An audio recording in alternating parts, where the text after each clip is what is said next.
Welcome to our channel. Today we how to log into Namely, manage HR payroll and benefits step by step clearly. Open your web browser. In the address bar, type in the URL for Namely. Press the Enter key to navigate to the Namely login page. Once the page loads, you will see the login fields. Locate the email input field.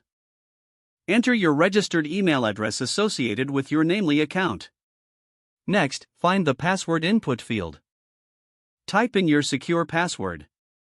After entering your credentials, double-check for any typos. Now, locate the login button on the page. Click the login button to proceed. If your credentials are correct, you will be redirected to the Namely dashboard. In the dashboard, you can manage HR, payroll, and benefits.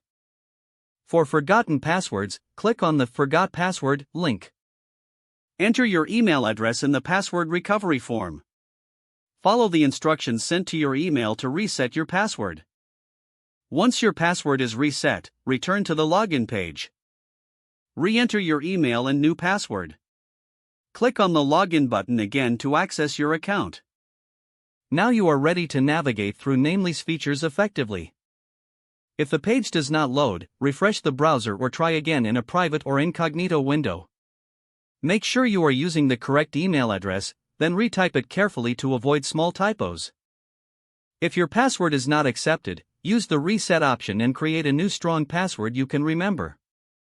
Check your spam folder for verification or security emails, then complete any requested confirmation steps. Enable two-factor authentication if available to improve account security and reduce unauthorized access risk. After signing in, review your profile details so your contact information and settings are accurate and current. If you see an error message, note it down and try again after restarting your device and internet connection. Log out when you finish, especially on shared devices, to keep your account and payment information secure. Don't forget to like this video and subscribe to our channel for more step-by-step tech guides.